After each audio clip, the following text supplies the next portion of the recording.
Greetings. In this video lecture, I'm going to talk about inverse function, demonstrate that one geometrically, and discuss it analytically. Now, I will be presenting this lecture at the basic algebra, college algebra, or pre-calculus level, and assume that the students are already familiar with the concept of function. And I have also uploaded 2 or 3 video lectures about the concept of function relation and discussed that one in much more detail. And I strongly encourage you to possibly watch those videos. I have given the site link of those lectures in the comment section. All right, then let's start, shall we? When we start our mathematical endeavor in the grade school, we are exposed to arithmetic operation, addition, subtraction, multiplication, division. In reality, we are exposed to this concept of function, because each of those arithmetic operations are functions. They have input and output. Their inputs are 2 numbers at the time. That is the reason they are called binary operation. And their output is always unique. And the subject of uniqueness is very kind of important in the concept of function. Now, 2 plus 3 equals to 5 is equivalent to saying 5 minus 3 equals to 2. They are equivalent in one sense, and they are inverse of one another in another sense. Now, equivalent that they are saying same thing in a different way, and inverse of each other in the sense that one of them undo the action of the other one. The same is true with multiplication and division. 2 times 3 equal to 6 is equivalent to 6 divided by 3 equals to 2. They are saying same thing in different way. On the other hand, one of them undo the work of the other one, so they are inverse of each other. So let me make an algebraic example. Y equals to 3x and x equals to y over 3, they are equivalent. They are saying same thing. As a matter of fact, I have the graph of them, I will show you. Graphically, they are identical. On the other hand, one of them undo the action of the other one, which means they are inverse of one another. And that's what we want to know what that means, and geometrically we can see what that presents. Okay, let me see what I have here. I have some handouts, by the way. I hang them on the bulletin board, and for those that they like to take notes, some students they like to take notes. Now, what I just said, I have put it in writing, so you're welcome to take note of it. So 3x, as I already mentioned, y equals to 3x and x equals to y over 3 are what? Are equivalent in a sense. When x, for instance, is 2, y is 6. And when y is 6, 6 divided by 3 is 2, x will be 2. So one of them undo the action of the other one. So I have written that for you. The next one I have also put them in chart, for those students that they like to possibly take notes.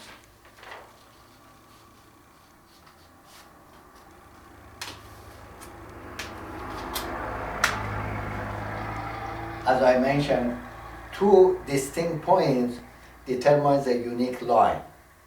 So if I have 2 points, it's sufficient to sketch the graph.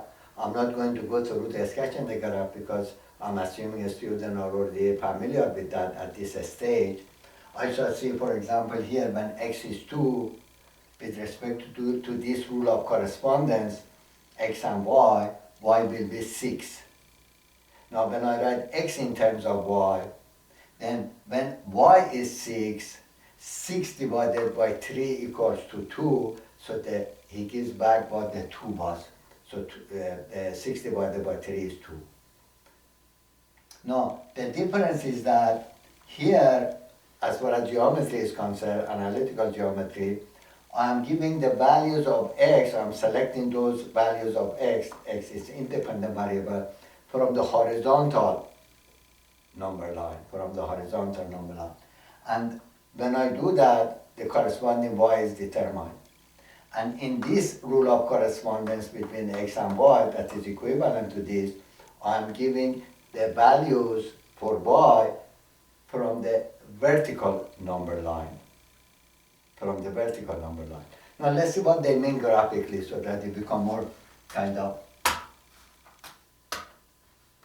explicit to you.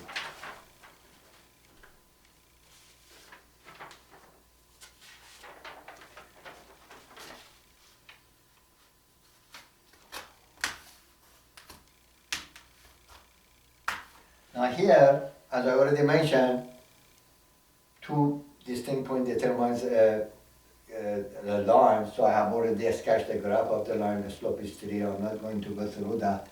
Here when x is 3, in this case, when x is what? When x is 1, y is what? Y is 3.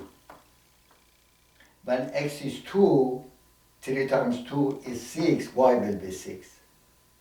I'm very explicit. Now, I select my values from the y, from the vertical coordinate, from vertical axis. When y is 6, x is 3. When y is 3, x is 1. So it's undo what the other one is doing. Now I have the graph of that one, and I will put it on the board for your observation.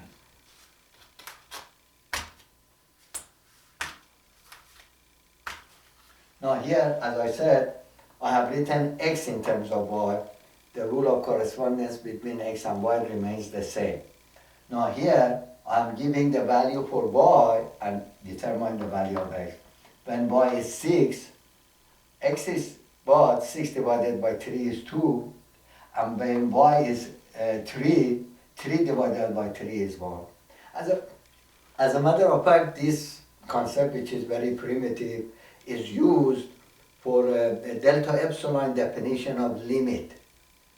They call it a tolerance interval, that they go from the interval given on the vertical axis, they try to find the interval on that is a suitable interval on the horizontal axis. What is the concept of calculus, and is not the topic of this lecture, huh? So I'm not going to go through that. It's very interesting. Now,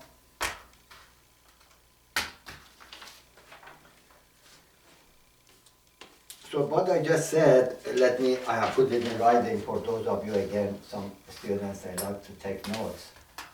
If you like to take notes. What I just said, I put it in writing. Y equal to 3x and x equal to y over 3 are equivalent in a sense, and inverse of one another in another sense. I have gone through that one. Now, they are equivalent, this is equivalent to this, provided I'm selecting my y from the vertical axis, from the vertical number line. Now the question comes that we are used to selecting our numbers in kind of tradition from the horizontal axis, not from vertical axis. So can we select our numbers from the horizontal axis, but the rule of correspondence between x and y to be preserved? The answer is yes, we can do that. Let's see how we do this. Now, what I do is I take the interchange the y and x axis. That's simple. Just interchange x and y axis preserving the rule of correspondence between x and y. That's very important. Now I have the sketch graph of that. You can see that and see what I mean by that, by interchanging the x and y axis. Now here,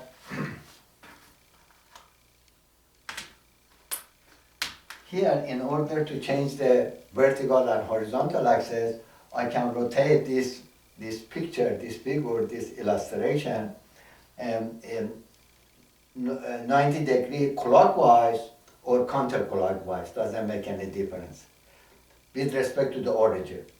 So let's do that. When I rotate this one 90 degree, I did it clockwise. So let's put it here more visible. Okay, I rotate it clockwise. And now, when y is 6, I'm expecting x to be 2. Is that right? 6 divided by 3 is 2. But look at that. When y is 6, x is negative 2. Because this has fallen into the fourth quadrant. And the fourth quadrant, the y coordinate, the vertical coordinate is what? Is negative. So I was expecting 6 to be paired with 2. This is the input. X equals y over 3. And then when y, in this case again, I haven't changed the y, I'm still keeping the label of this as the y was. It was vertical, now I exchanged it and put it as a what? Horizontal. When y is 3, as you can see, x I'm expecting to be 1, but it's negative 1. So what happened? What can I do to fix this one? The answer is very simple. Reflect this paper reflected 180 degree with respect to the horizontal axis, with respect to this that I call it y for the time being, y-axis, y as a horizontal. Okay, then let's do and see what we can come up with. When I do it, I'm sure it's hopefully visible for you, and if not, you can always zoom. You have the zooming authority in your computer. You can zoom it, you can see it better. Now look what happened. When the value, don't forget that was y, that was horizontal, I changed it to y, excuse me, that was vertical axis, I interchanged it with horizontal axis. Now, when y is 6, x I was expecting to be 2, and it is 2, you see that? Y, 6, x is 2. Y is 3, x is 1. Fantastic, isn't it? Lo and behold, we just discovered something. Now, the previous graph, let me go back to that.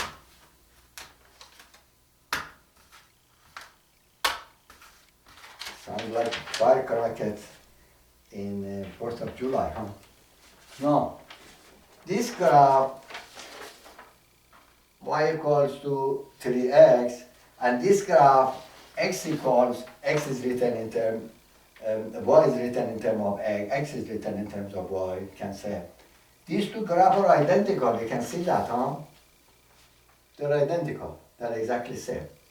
But when I rotate and reflect, they are no longer identical, you can see that. This graph is different than the first one that I have. Isn't that right? They're different, they are not identical. But the inverse relation between them has been preserved. So these two graphs are inverse of one another. I will make more examples, and I'm also going to talk about exponential and log function and show that the composition of them will produce identity, whatever that's supposed to mean. I'm a little bit ahead of that. Okay, then now let me go to the next one, if I may.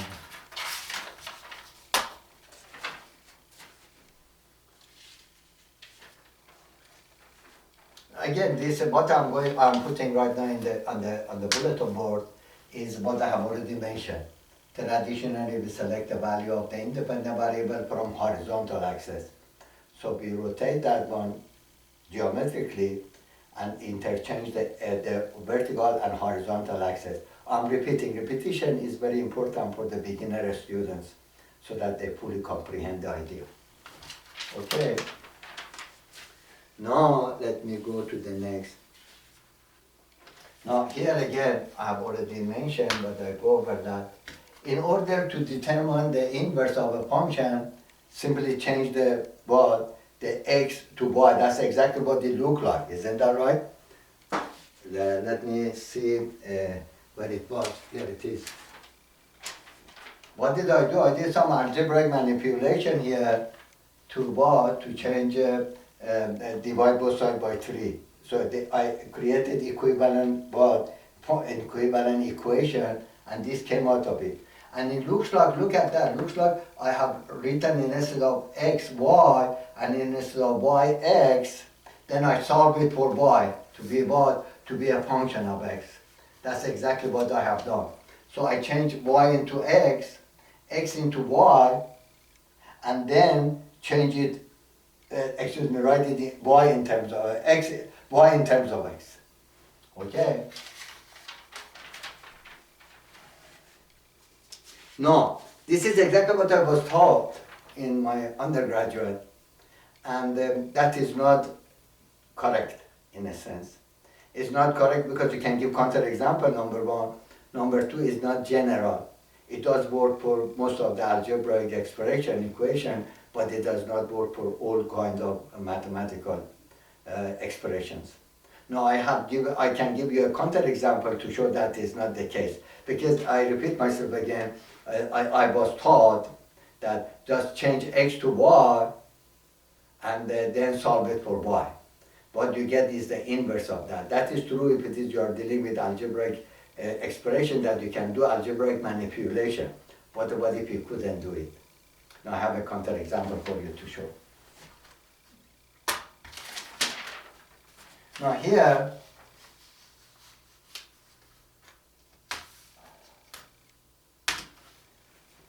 y equals to 3x and x equal to y over 3, as I already mentioned, and this symbol means they are equivalent. They are equivalent. But when I have y equals to the x, and I change x to y and y to x, as I have done it here, then these two are no longer equivalent. They are not inverse of each other either. They are two different, in a sense, functions.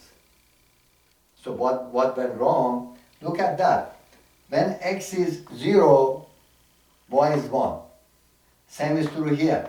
When y is 0, x is 1. Fantastic so far.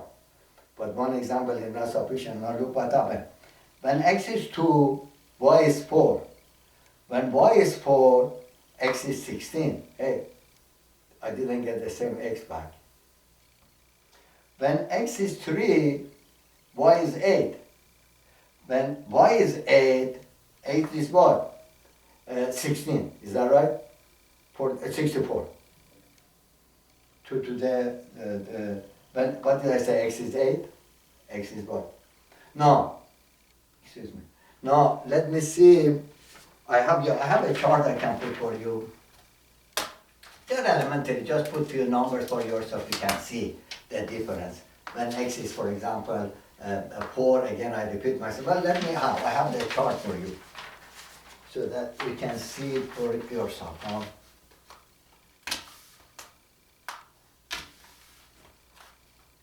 Now here, look at that. When x is 0, y is 1, I already went over that. Same thing happened here. But look at this one. When x is 2, y is 4. But when y is 4, x is 16. So I didn't get the same what? The same 2 back. When x is, let's say, 4, y is 16. When y is 16, x is not 4. X is extremely large number. You see that? So these two, you cannot say you just change x to y and that's it. What you find is the inverse of the function. Again, I repeat myself, unfortunately, that's the way I was taught. And at undergraduate, I had my critical thinking and analytical thinking was almost zero. So I was not, whatever I heard, I accepted as a fact and the truth. And I didn't question anything. But I teach to my students that always to be critical in their thinking and always question what you hear or what you see or what you read. Now, again, I have written what I have given for those of you who like to write it, and it is y equals to 2 to the x and x equal to the y. They are not equivalent, and I have gone over that for you. Huh? Now, let me see what else I have here. Now, the question is that what are we going to do with this? Now, we know that y equals to the x is a one-to-one function, one-to-one correspondence. Therefore, the inverse relation of that 100% is a function. So we know this has an inverse, and the inverse of that is a function. So how can we find the rule of correspondence of that function? Changing x to y and y to x didn't work. That is the question. Now, the answer of that is simple. It's mathematics. You have to be inventing and coming. Not everything will go the way you want it. Now here, the value that you give, again, you could give it on the horizontal axis. You give x, then y will be the answer to the question. I repeat myself. Y, the value of y, will be the answer to the question that 2 should raise to what power to produce y, to produce x. For example, if the input is 8, we want to know the output, which is the value of y. The value will be the answer to the question. 2 should raise to what power in order to give you 8? And the answer is 3. And that is correct for this one. Huh? When x is 3, y is 8. You follow me? Now, the question comes now that this notation is not very appealing in our eyes, in the sense that we like to write y to be a function of x. We like to write y in equal to something, and in a functional notation, writing y equals to f of x equal to something to the right of it, y to the left, everything else to the right. Is that right? We are used to that. Now, can we change this notation to a notation that y is equal to something, y to the left, everything else to the right? And that is exactly what the notation of logarithm, the notation of log comes into the picture. Because those that they invented, the mathematicians, they were fully aware that this notation may be given difficulty for the beginners. So when you look at the log, that I'm going to do it in the next lecture, I'm going to talk about exponential and log, and also see the graph of them, the rotation reflection one more time, and how one of them will be the mirror image of the other one with respect to the line y equal to x. We will talk about that, but for the time being, we use the notation log for this, and that will be y equals to log base 2x. X is the input, and the output, always remember, is the answer to the question 2 should raise to what power to produce x. That will be the value of y. Okay then, I will be discussing about that in the next video, and until that video coming pretty soon, I wish you all prosperity and thank you for watching, and please stay safe. So long.